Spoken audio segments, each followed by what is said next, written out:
Hi, everyone. I'm Wendy Eicholzer, president of Whole Systems. Whole Systems is a custom content developer located in Cambridge, outside of Boston. Since 1993, we've been focused solely in the pharma device and diagnostic space, developing learning solutions for our clients. Thanks for joining me today for this learning lab on sustainability and pull-through training, keys to success. Today, I want to share some thoughts about sustainability and pull-through. It's a topic that's near and dear to my heart, including some approaches that we here at Whole Systems have been found to be effective, and we hope you will find useful as well. Before we dive in, I wanted to talk a little bit about when L&D is asked for sustainability and pull-through training initiatives. Because it's such a broad topic, we tend to look at it in three categories. The first one is pull-through after an NSM or a POA. We talk about pull-through, in regards to a meeting, something that you need to keep the learning alive after an event. The second bucket is ongoing support for a standing sales force. So that might be both after an event or just after a product has been launched for a number of years and you need to do something to keep the learning alive and keep your learners engaged.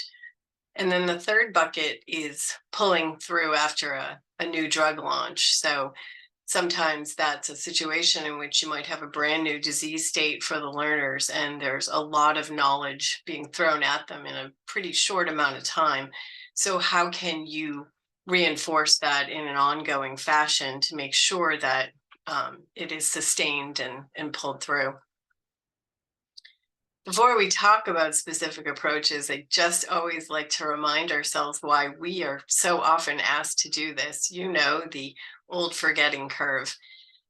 I'm sure you've all heard the quote and the statistic. The forgetting curve shows that learners will forget an average of 90% of what they've learned within the first month.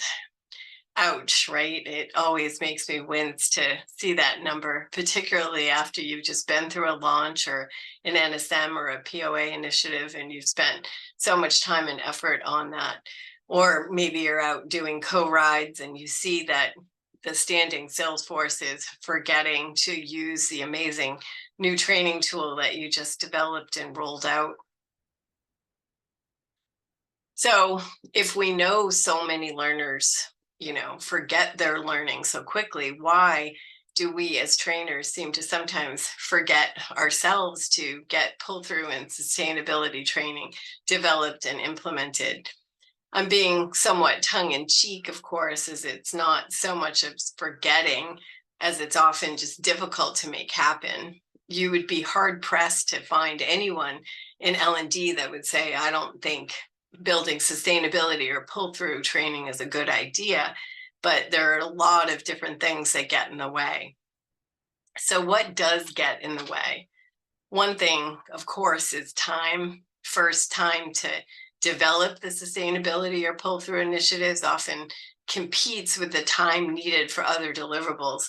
When you're in a POA or an NSM or a launch situation, we see it over and over again. The pull through training, even if you plan it in advance, often gets second billing behind the other must have deliverables.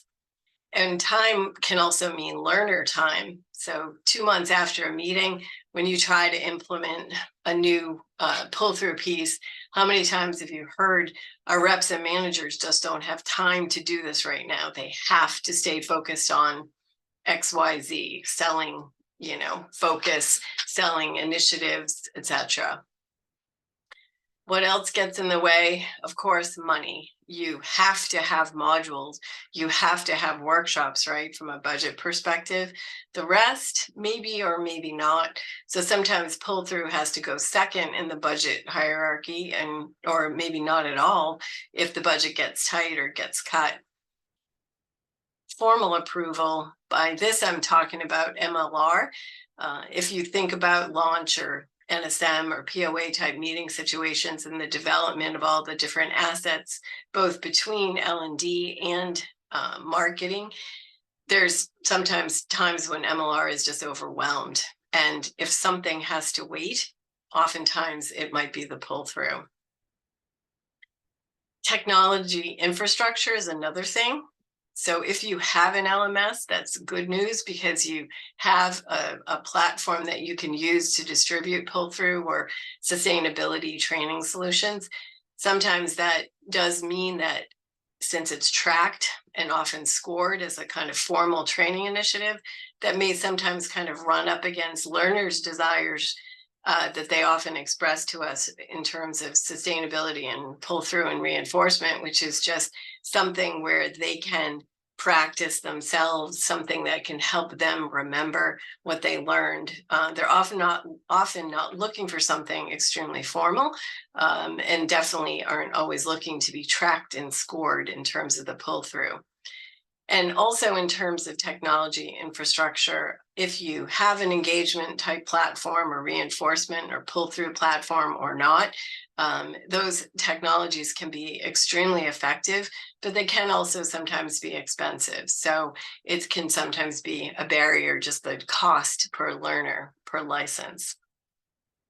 And lastly, I don't need to tell any of you, without implementation by the managers, pull through initiatives often go nowhere. So the most helpful thing can be an accountable manager, just in terms of what it takes to get pull through done in the field as you kind of designed and intended it, but oftentimes that's a difficult thing to ensure, and L&D doesn't always have visibility into what has gone out. Once the pull through initiatives have gone out into the field, it's much more difficult for L&D to track what is actually happening in the way that was originally planned. So how can we overcome these obstacles? So there's a couple things that we here at Whole Systems recommend when people ask that question. The first is to design and budget for sustainability or pull through upfront. And by upfront, we mean even in the SOW, so that from a budget perspective, you are already planning for the pull through pieces that you want to use. Designing upfront also means when you are doing a full-blown curriculum plan for an NSM or for a launch training system, or even for sustainability and over time, that you are designing all the way through all the different deliverables. For example, Whole Systems recently developed a workshop that was a 2-hour workshop, but we designed 3 1-hour webinars as pull through right from the get-go, so that those were appropriately budgeted and planned for and in the design in everybody's mind up front, so that they didn't get second billing, if you will. In the same vein, plan for a variety of smaller pieces to extend the budget. So one of the mantras that we have with respect to pull through and sustainability pieces is short and sweet, small chunks, pieces that are much more affordable and doable and can be implemented flexibly, moved around. And also, if budget becomes a concern, you can look to different ways to apply budget without huge shifts in the budget. Develop and submit the pull through and sustainability pieces at the same time as other materials. Obviously, that is most relevant with respect to a launch situation or a POA or NSM kind of workshop training. But just like we talked about designing at the same time, you certainly maximize your chances of making sure that the pull through is aligned with your objectives right up from the get-go if you can submit it all at the same time. I have found that's one of those things that's easier said than done, but as a goal, it's certainly something to aim for, because it will increase your chances of success of getting that piece done and completely aligned and through in time. Another way to overcome some of these obstacles is to ensure that you are maximizing and utilizing all the features of the existing platforms that you have. So a lot of times people will ask us about new platforms and what we think about different engagement, reinforcement, kind of ongoing pull-through type platforms. And one of the first questions we'll ask is with respect to any existing platforms and what their features and functionality are. A lot of times people will then find that there might be a gaming module, for example, that they could add, or some kind of reinforcement vehicle or additional module or add-on that they could purchase that they didn't know about or hadn't thought about or weren't fully kind of utilizing with respect to their own platform. So that's certainly something to really explore and push on, because ultimately it will be a more cost-effective way of going about putting pull-through and sustainability in place. And then last, make it simple, focused, and easy to implement. So back to our kind of short and sweet mantra, the smaller the chunks, the better the pull-through and sustainability will be received and also implemented ultimately. So there's not a heavy lift for the learner, it's not a heavy lift for the manager, and not as heavier a lift even for L&D from a development point of view. Focused, we really mean pick an objective from a module, pick a topic from the module. If you're talking about workshops, pick an objective or two and focus your pull through on those. Don't try to do too much. You end up replicating some of the initial training that you did. It becomes too big and people do not respond and utilize it as effectively and easily as you'd hope. Easy to implement, again, kind of goes back to the lift, specifically with respect to managers in the field.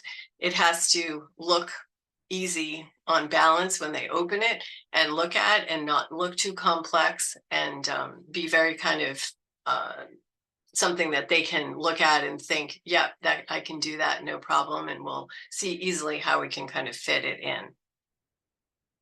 So I wanted to, with respect to the couple of categories that I mentioned at the beginning, just share some examples of the type of pull-through that we have found to be effective as we've looked at the different moments in which you need pull-through and sustainability. Mentioned pull-through after a new drug launch. So a couple of different options. One is quick quizzes. So reinforcement quizzes, either through your LMS or through a reinforcement platform, are incredibly effective from a knowledge quick review point of view. It doesn't have to be competitive, but it can certainly be gamified so that it is fun, but also performing that task of kind of reinforcing knowledge, particularly where there might be a new or complex disease state. We've talked, I'm sure you've heard about micro learning in terms of, putting together small modules that you can, again, focus on a topic for either a reinforcement or perhaps a deeper dive, depending on the types of content that you've rolled out initially at launch. And then infographics are incredibly effective and very well received, that as far as we have heard, with respect to doing the same thing of reinforcing key topics in a highly visual and learner-friendly way. And one added benefit that we have found is that since so much of budget sometimes is coming from marketing to training, infographics are very well received by marketing. They're in that kind of highly visual, learner-friendly, short and sweet mode that is appealing from a marketing point of view.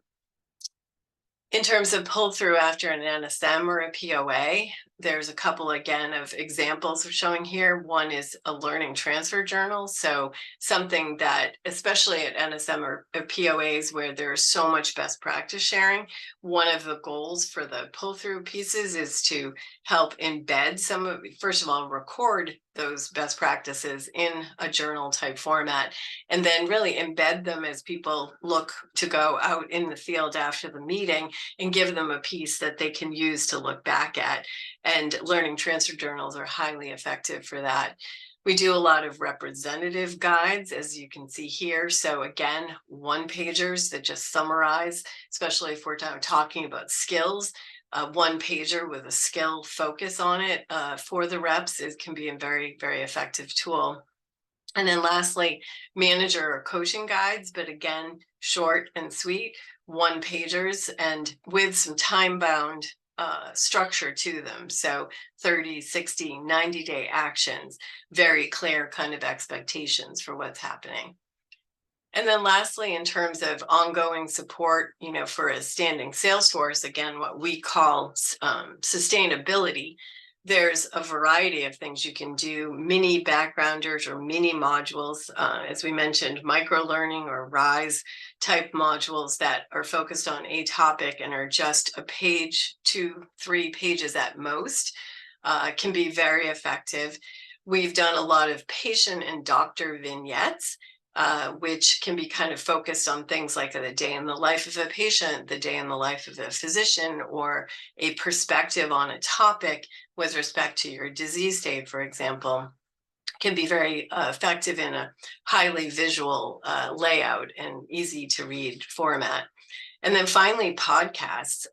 We have done podcasts in a couple of different buckets, and they can be very, very effective for people that are in the car all the time. So knowledge review type podcasts where we develop a series and focus the series, a sort of 5-minute podcast on an individual topic, and then a series of 5 that can kind of roll out, looking at application. You can do some skill modeling for people, or even showcase top performers talking about best practice examples of how they do skills and things like that. And finally, interviewing with respect to people like KOLs or experts within the company. All of it is about hearing different voices with respect to the ongoing sustainability and reinforcement, and those can be highly effective as well. So I just wanted to say thank you for your time and attention, and hope you got some useful nuggets out of this, and appreciate joining me for this learning lab today. Thank you.